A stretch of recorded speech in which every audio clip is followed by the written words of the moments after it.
So I know Lauren's going to ask one damn question. Who's my starting five after day one of practice? So let's knock that question out right from the jump.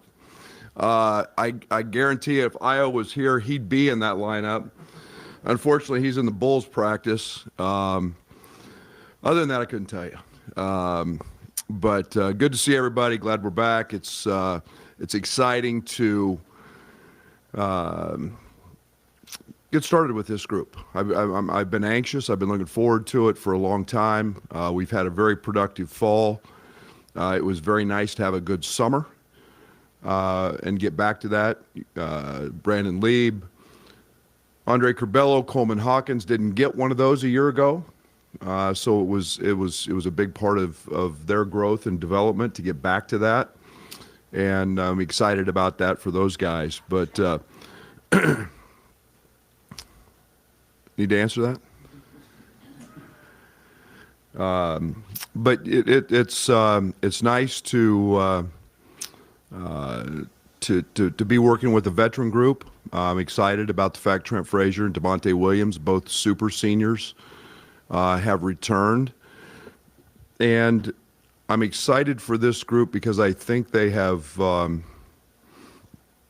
accepted the challenge of remembering what that last game feeling was, and knowing that I don't know what we won, 14 or 15, 15 or 16, whatever it was to end the season, how abrupt your season can end and how distasteful that can be. And this group has taken that very seriously. They've got some challenges in front of them with a very difficult schedule, as we always do. There's no doubt the Big Ten will be as good as it's ever been, and those present nightly challenges. So, I think that as we move forward as a collective group, we've got to be tougher than we were a year ago. I think we've got to be mentally more consistent. We can't just be when things are good, when things are easy. We've got to learn to fight through a little more of the tenacious moments, the downtrodden times. Stay a little more emotionally on a level plane. I'm really challenging our guys with that. We're doing that, again, trying to do that every single day in practice, being as consistent as we can with our efforts. So excited, and I know it's we dealt with some expectations last year. We know we have them again. We're excited about that, and I think we're better positioned this year to again be a little tougher, be a little more resilient, and hopefully as we know the season ended last year, put that behind us, move forward, and take the approach that we just got to go do it again, and be better prepared, and we will be that.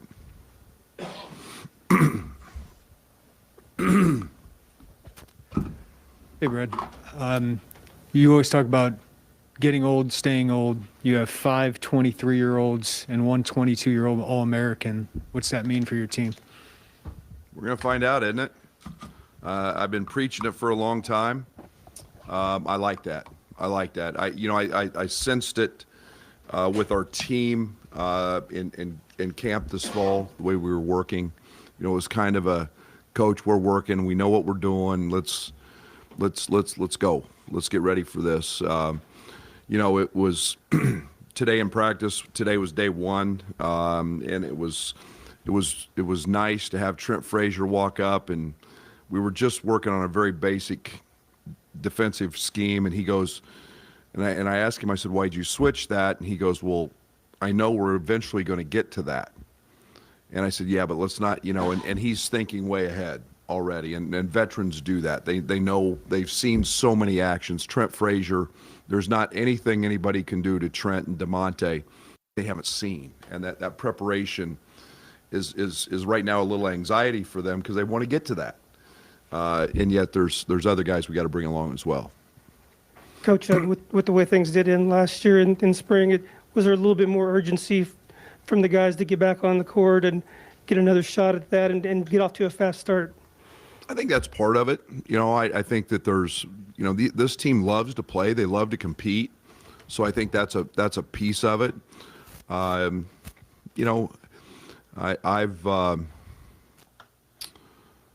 just literally watched the last game, the Loyola game. Just literally watched it, and it's taken me a while to kind of process all of that.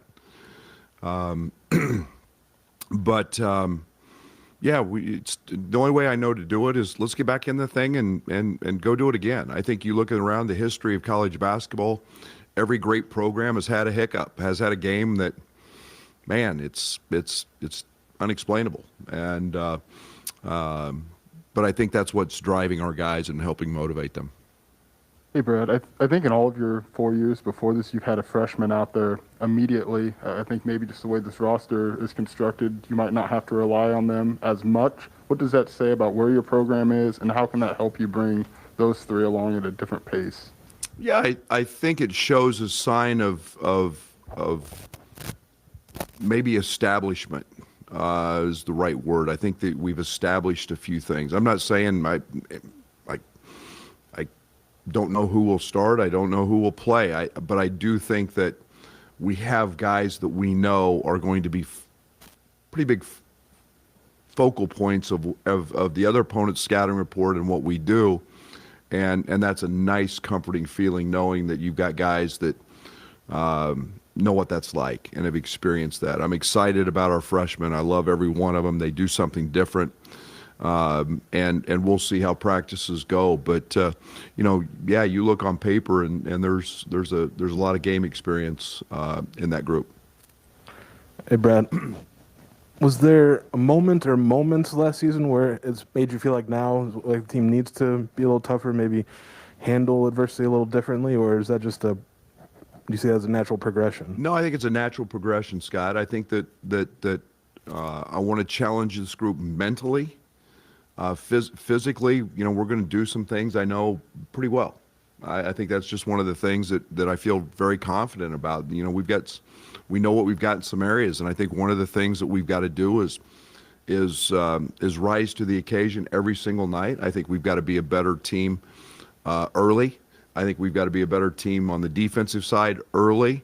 I think we've got to execute better. I think that as you move forward with role identification and roles, I think one of the things that you challenge yourself is to be perfect in those roles, and that's what I'm challenging this group with is being as perfect as we can and trying to eliminate as many mistakes as we can, and I can ask those things of a team that's got a lot of game experience. It's good seeing you again. Coleman's a kid who maybe didn't play as much as he was expecting to as a true freshman coming in, and with this new world of the transfer portal, he could have left. What's it mean to you that he's kind of bought into everything you're doing here with him and your program and all that other stuff? Yeah, I think Coleman understands. He's a talented young man, and he had a terrific freshman year.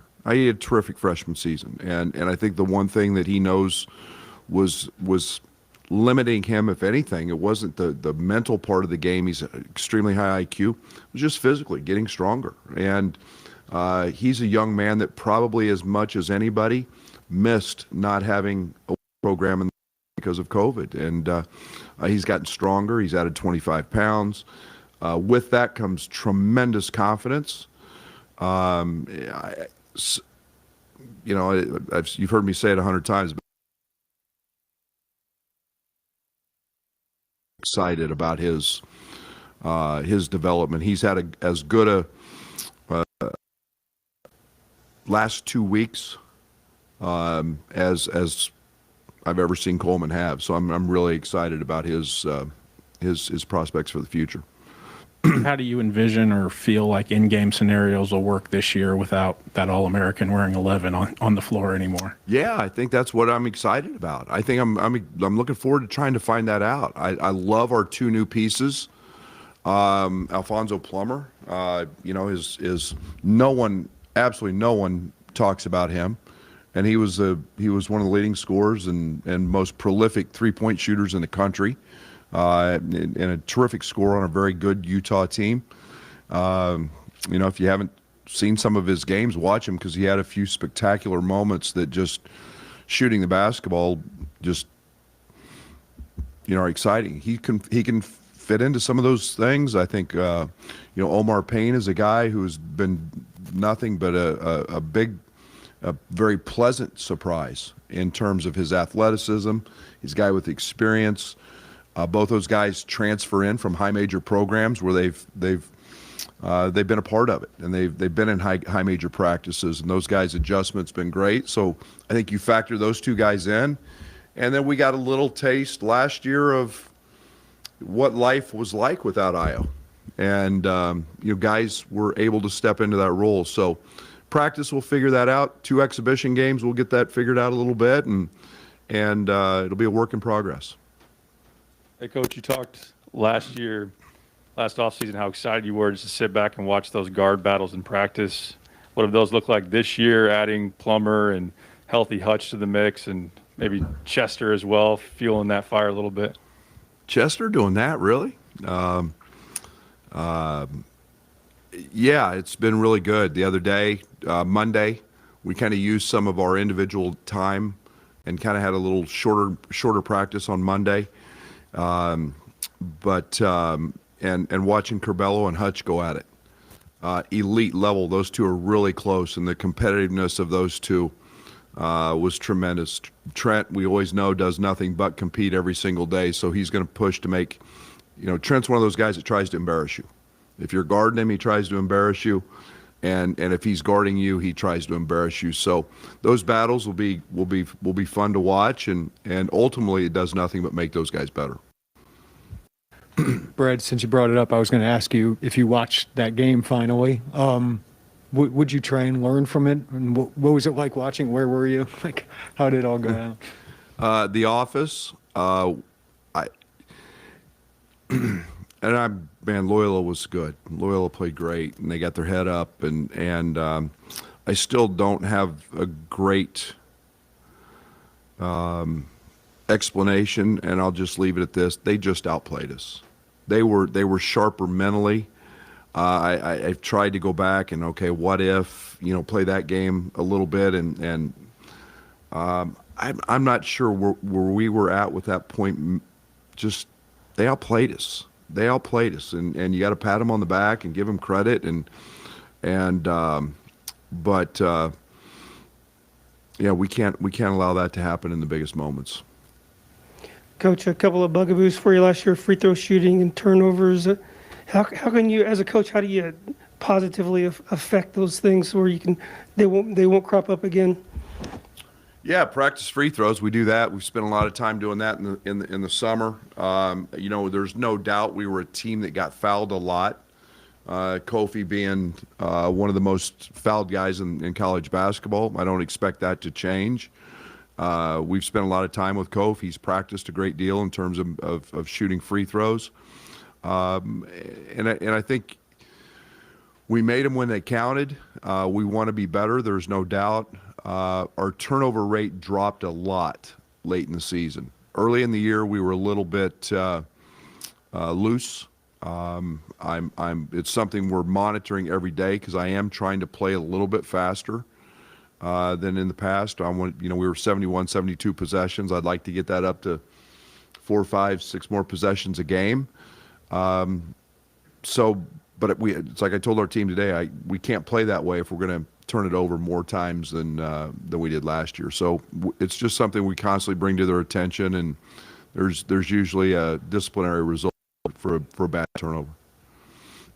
Coach, we talked a lot about the newcomers, but the kid, Austin Hutchinson, played last year.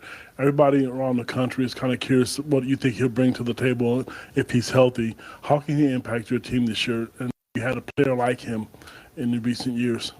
Yeah, Hutch is unique because, he's there's nothing he doesn't do or can't do. He can play the point. We've been playing him a lot there through the fall. He's a guy who's a terrific athlete, one of the best on our team. He's a guy that at 6'6" can pop over littler guards. He's a guy that is as good a catch and shoot guy. In terms of his reputation, I know he hasn't done it yet for us, but and then I go back to the year he was sitting out before the back injury, was one of our best defenders. So I think we've got a well-rounded player who's healthy, and now it's just about kicking the rust off. Getting his feet wet again in that competitive environment under the bright lights with fans in the stands, and then we'll see. But I'm really excited about Hutch. I have been. I'm a big fan of his talent. Brad, you excited to be done talking about Loyola? Sorry, I got one more question for you. Go ahead. I'm tough. Do you talk about that with your team? Is that a motivation factor, or do you just leave that for last year? I talked about it a lot today. A lot. I think it's important that we understand that there are certain elements we need to learn from that. You have to understand, and I want our guys to understand and not forget that feeling. That's a horrible feeling, and I the abruptness at the end. It happened so quick. We were on such an incredible roll, and we can look at a million reasons why we lost that game. But you have to understand that game going in, and it cannot be a night where you perform badly. And if you do, you got to be tough enough to get through that. And so I want our guys to understand that. I don't want them to ever forget it, but I don't want us to dwell on it either. So after today, we won't talk about it anymore with our group. And we'll move forward. And this is a new team with different goals, and maybe as much promise or more. And I'm not afraid to say that. But we also have to remember how to learn from that feeling and that crappy feeling we had in the locker room after that game. Coach, you mentioned Alfonzo Plummer maybe not being talked about enough, maybe underhyped. What have you seen from him that maybe people like us haven't seen yet? He's one of the best shooters that I've coached, period. And I was fortunate to coach a young man named Phil Forte at Oklahoma State. It was one of the, if not, I think he still is, the Big 12's all-time leading three-point shooter. He's gifted. He's gifted. He's an unbelievable worker. He's a young man that is always in the gym. He's always working on his game. I have loved that about him. He has fit right into our culture. But as a guy who can just literally make a shot with a hand in his face, he can do it off the run. There's not a lot of college players today who can run away from the basket, pivot, and catch it and shoot it and do it from the range that he can do it. And, you make 11 threes in a game at the highest level, you've got some ability, and he's going to be a fun guy for me to coach, because I love guys when they get on a roll. I'll just keep running different actions to get them shots, and that's an incredible feeling as a shooter. But he's a very gifted shooter, and I think got a chance to become a very, very good on-ball defender for us. Coach, you mentioned that you want to increase that pace of play. You want to make this a more speedy team. Number one, is there a reason why you want to do it this year versus last? Do you feel like this team is better suited for it? Do you feel like the competition and the schedule is, you've seen it from scouting? What's the reason? I think a couple reasons. One, last year's team was an elite 2-point field goal team. You had Kofi, you had Io, you had Curbelo. Those guys were elite at the 2-point line. I think we were 33rd in the country, and I may be off a spot or two in 3-point field goal percentage, but I think we were 320th in attempts. And this team is going to be a better shooting team than last year's team, and I don't think there's any doubt about that from the 3-point line. And one of the things we did this summer was we added a 4-point line. We went beyond the NBA line and put a line down in the practice facility and trying to create different spacing and working on guys' ability to shoot the ball from a little deeper range. And So when you can shoot threes like that, I want to play a little faster. I want to create a few more opportunities. And I think we can do that in transition, and I think it can be something that's a big benefit for us. Coach, obviously last year you didn't have the fans here. Talk about sharing this season again with the fans and how special that'll be. I know the Illini Nation was crazy about last year's team and will be again this year. Yeah, it was the most disappointing aspect of last season was that a team that achieved so much, but more importantly, played so hard, had so much charisma, so much character. The first play of the Big Ten tournament when we had fans, and the Illini Nation was there, and as many as we could get in there, and to see our players' reaction to that, it was just the hair on the back of my neck stood up just simply because we missed this all year. The Orange Crush, I can't wait to get them back. It's amazing how many people and coaches talk about coming here and talk about the Orange Crush. We've got the best home court in not only in the Big Ten but in the country, and I'm excited to get back for that. I'm excited for our fans to see it. I'm disappointed we didn't get that. A lot of them didn't get to last year, but again, that's was not in our control, but something I'm pretty fired up for this year. Coach, Chester Frazier was very excited about the chance to work with Andre Curbelo. What have you kind of seen from those two early on, and where do you think he might be able to help take his game here in year two? Yeah, there's no doubt. I think the one thing that Andre's a sponge. He loves to keep learning. He loves different challenges. Chester's a guy that played the position, played it extremely well, and has maybe a different approach, from the position because he played it and played it here. And so I think that's been very, very good for him. And along those lines, I think Tim coming here, working with Derrick Rose, working with Rajon Rondo in the past has added some different things to Curbelo's workouts and a little variety and what's made those guys well. So I think between those two, I'm really excited about the player development piece that those two guys bring, especially to our guards. Hey, Brad. With Io's departure, and there's so many veterans, is there a voice among the players that they key in on right now, or is that something that will be developed as you get into the season in terms of leadership? Both. I think that obviously here early we're going to see veteran leadership. Is there going to be a voice? We'll see. I think that in a lot of ways Curbelo took on that role. Trent Frazier does a very, very good job of that in practice. Curbelo's got an alpha personality. I use that word a lot because he's a dominant person. He's got an extremely high basketball IQ.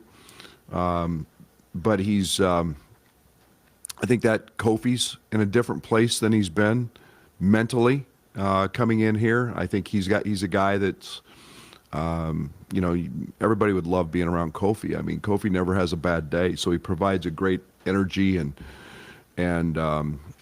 so I think it's still developing. I don't think there's one yet, but I think it's a veteran-led group, and as we move forward through games, that'll kind of play itself out a little bit.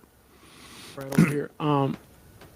You've been doing this a very long time, so kind of a different question, but is there anything that you learned maybe at Dodge City at those early days that you still carry with you now, and could you have envisioned where you are now, helping a program get to where it is now in the Big Ten?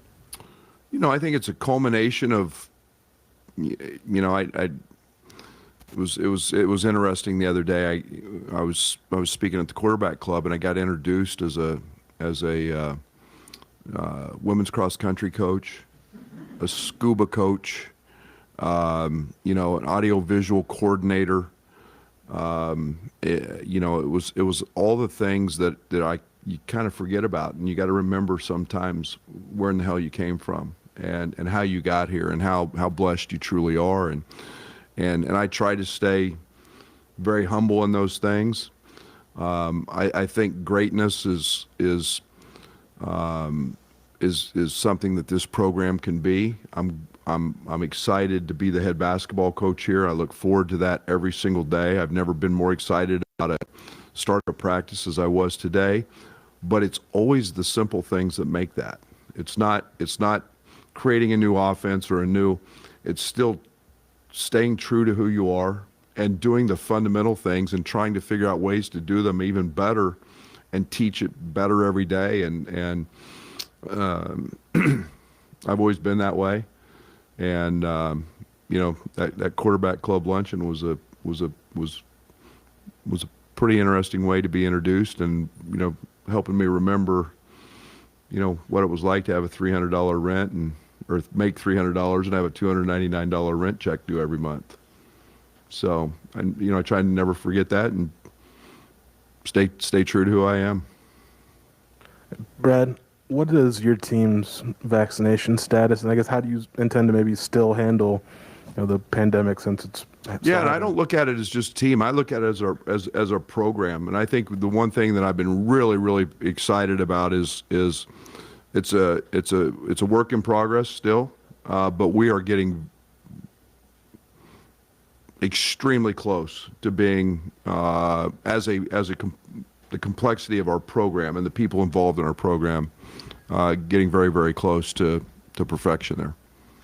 Brad, I know you talked about Andre's personality, but did you guys have to have any dialogue in the off season about just what role he would be stepping into? Is it something he just innately understood? Off season, summer, fall, continual. I think that it's natural for him. I think one of the things that I continually challenge him to do and to be is that guy that doesn't get frustrated with the moment because it's something he sees or can do, and very few people can go there. Very few people. Okay, and Dre has an unbelievable gift that I don't know many that I've been around that have that mentality. And when it's not to his liking, sometimes he gets frustrated with that. There's a maturity that's got to happen, and he's got to become that guy that instead of getting frustrated, pats whoever on the rear end and says, "Here's what I saw. Here's how we can do this." I think we saw a little bit of that last year early, where he tried so hard to do so much, and maybe to his detriment. But we saw him grow out of that. So I think that we're in a really good place with his leadership and where he's at. And it's a continual process of talking to him, as it was Io or anybody else, about that kind of stuff.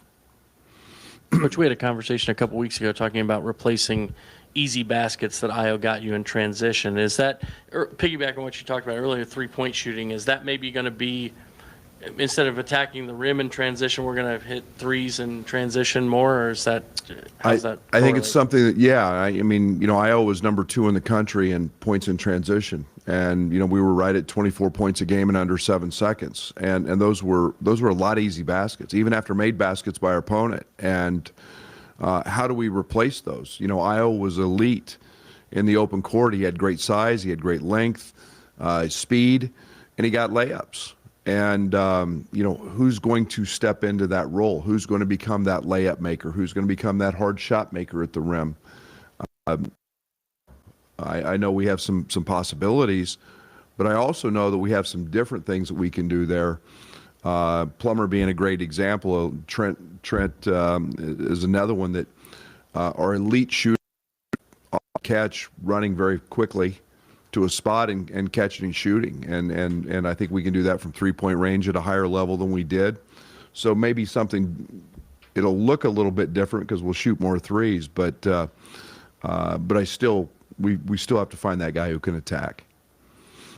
Omar was a significant addition for you early in the offseason, given Kofi's unknown status. So Kofi coming back, how does his role change, and what does he give you on the court?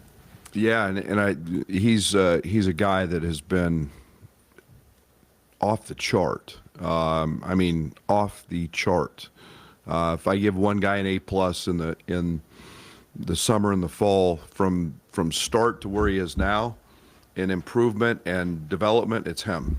And his conditioning's become great. He's spent a ton of time running with Fletch. He's gotten stronger.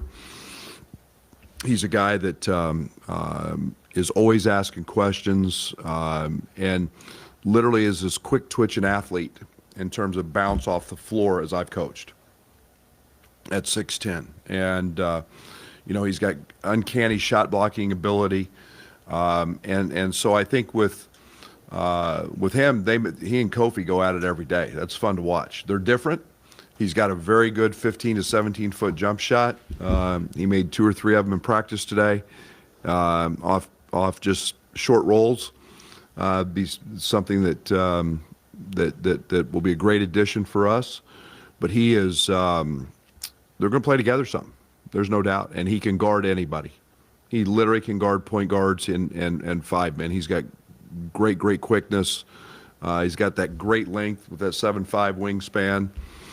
So his versatility is something that I'm really excited about, and got to find ways to get on the court together with Kofi and not just one at a time.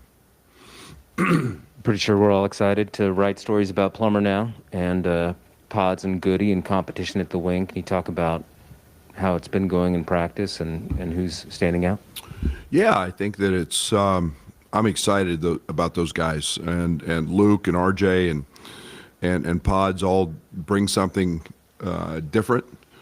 They're all 3 guys who can become really good shooters, elite level shooters. And but the transition, and I say the transition is today was day 1, tomorrow will be day 2 of just continuing to grow. We start stacking things together, and they've got a great group to learn from. Trent Frazier today had pulled one of them aside, RJ aside, and was talking to him about, just simply how we handled a simple ball screen coverage. And that leadership's important for those guys, but I'm excited. RJ's really athletic. They're both, he and Luke are tremendous rebounding perimeter players. They've shown that, and then Pods is a guy that can play both the point and the 2, and an elite shooter. So it's been fun to see those guys develop, and I look forward to tomorrow in practice because I know they're all going to work and get better. Coach, I know you have some core players back, but it's largely a new team in a lot of ways with 3 new coaches, 5 newcomers. What's been the process of integrating all of them into the program? And is it a situation on day 1 where you can just jump right in and go, or is there more of a getting to know you kind of process? I think there's a gradual buildup. I think the one thing that there's no doubt about is a lot of communication, and that's more internally with staff.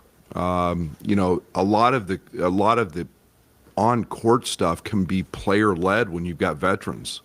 It's not a new team. It's not a team that, was year 1 or year 2 where I had to do everything. This group has got guys who have the ability to go lead and teach and understand what we're doing. That helps with the players.